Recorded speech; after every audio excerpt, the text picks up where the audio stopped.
Towel ತಕೊಳ್ಳಿ. ನೀರು ಕೊಡು ಸ್ವಲ್ಪ.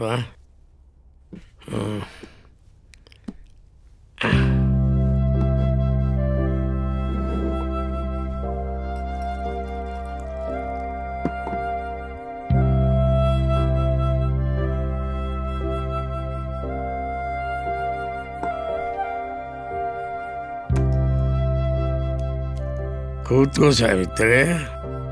ಅದು ಯಾಕೋ ಸಾವಿತ್ರಿ, ಬೆಳಗ್ಗೆಯಿಂದ ನನಗೆ ನಮ್ಮಮ್ಮನ ನೆನಪಾಗ್ತಿದೆ. ಯಾಕ್ರಿ? ಏನೋ ಗೊತ್ತಿಲ್ಲ ಸಾವಿತ್ರಿ. ನಾನು ನಿನಗೊಂದು ವಿಷಯ ಹೇಳಬೇಕಲ್ಲ. ಏನದು ಹೇಳಿ. ನನಗಿಂತ ಮುಂಚೆ ನೀನೇ ಯಾಕೆ ಹೋಗ್ಬಿಡ್ಬಾರ್ದು? ಅಯ್ಯೋ, ಯಾಕ್ರಿ ಹಿಂಗೆ ಹೇಳ್ತಿದ್ದೀರಿ? ಏನಾಯ್ತ್ರಿ? ಹಾಗಲ್ಲ ಸಾವಿತ್ರಿ, ನಾ ಎಷ್ಟೋ ವರ್ಷಗಳನ್ನ ನೋಡ್ತಾ ಇದ್ದೀನಿ. ನೀನು ಯಾವಾಗಲೂ ನನ್ನ ಸೇವೆ ಮಾಡಿಕೊಂಡೇ ಇದೀಯ. ನಿನ್ನ ದಿನನಿತ್ಯದ ಎಲ್ಲ ಚಟುವಟಿಕೆಗಳು ನನ್ನ ಸುತ್ತಲೂ ತಿರುಗ್ತಿರುತ್ತೆ. ನಾನು ಇಲ್ಲದೆ ನೀನು ಒಬ್ಬಳೇ ಹೇಗಿರ್ತೀಯ ಅಂತ ಊಹಿಸ್ಕೊಳ್ಳೋದು ಕೂಡ ನನಗೆ ಸಾಧ್ಯವಿಲ್ಲ. ಅಲ್ಲ, ನಾನೇ ಮೊದಲು ಹೋಗ್ಬಿಟ್ರೆ ನಿಮ್ಮನ್ನು ಯಾರೇ ನೋಡ್ಕೊಳ್ಳೋರು? ಯಾವಾಗಲೂ ಸಾವಿತ್ರಿ ಸಾವಿತ್ರಿ ಅಂತ ಕರೀತಾನೆ ಇರ್ತೀರಿ. ಅದು ನಿಜಾನೇ. ಹಾಗಾದ್ರೆ ನಾವಿಬ್ರು ಒಟ್ಟಿಗೆ ಹೊರಟೋಗೋಣ. ಇಲ್ಲ, ನೀ ಮುಂಚೆ ಹೊರಟೋಗು, ನಿನ್ನ ಹಿಂದೆನೇ ನಾ ಬರ್ತೇನೆ. ಯಾಕೆಂದ್ರೆ ನೀನಿಲ್ಲದೆ ನನಗಿಲ್ಲಿ ಏನು ಕೆಲಸ ಇದೆ ಹೇಳು?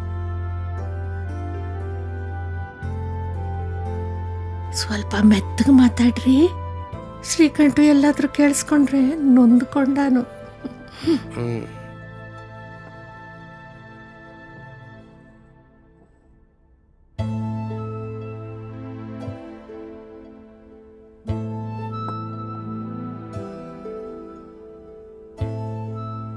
ಶ್ರೀಕಂಠು ಬಂದರಿ.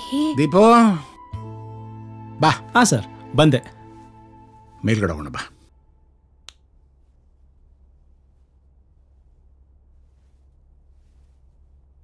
ಸರ್, ನಿಮ್ಮ ಪೇರೆಂಟ್ಸ್ಗೆ ಮದುವೆ ಆಗಿ ಎಷ್ಟು ವರ್ಷ ಆಗಿರ್ಬೋದು ಸರ್? ಕ್ಯಾಲೆಂಡರ್ ಪ್ರಕಾರ 65 ವರ್ಷ.